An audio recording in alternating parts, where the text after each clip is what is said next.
నా పేరు సీతమాలక్ష్మి. నేను చిన్న సూపర్ మార్కెట్లో సేల్స్ గర్ల్గా పనిచేస్తున్నా. కష్టాలు ఎన్నున్నా కనిపించకుండా నవ్వడం ఇక్కడే నేర్చుకున్నా. నేను అక్క శివాని, మిడిల్ క్లాస్ ఫ్యామిలీ. అనుకున్నంత గొప్ప జీవితం ఏం కాదు, ఉన్నంతలో సర్దుకుపోవాలి.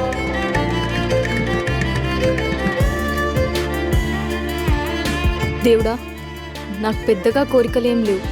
అక్కకి ఒక మంచి అబ్బాయి దొరికేలా చూడు స్వామి, నాకంతే చాలు.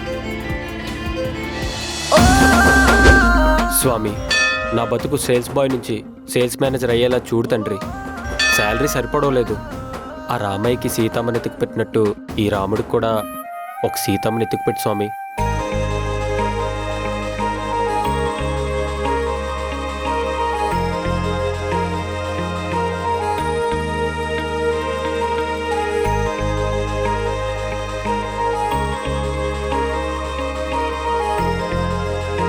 అచ్చం శేఖర్ కమలా హీరో ఎలా ఉంటుంది. కొంచెం కోపం, హలో ఇవ్వండి. కొంచెం అమాయకత్వం, కొంచెం వినయం, కొంచెం మంచితనం.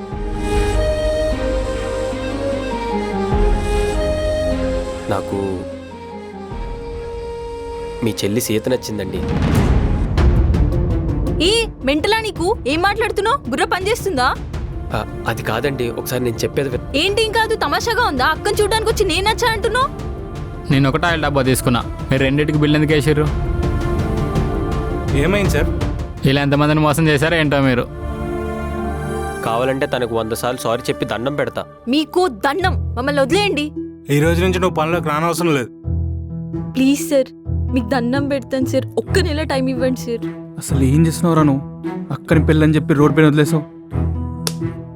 చెల్లిని ప్రేమ అని చెప్పి మధ్యలో వదిలేసావు. వేరు కాని జత ఇది. తప్పు నాదేరా, కానీ దానికి సమాధానం దొరకట్లేదు. ఇంకొకసారి నా జోలికి గాని మా అక్క జోలికి గాని వస్తే చంపేస్తాను. ఏం చేయాలరా?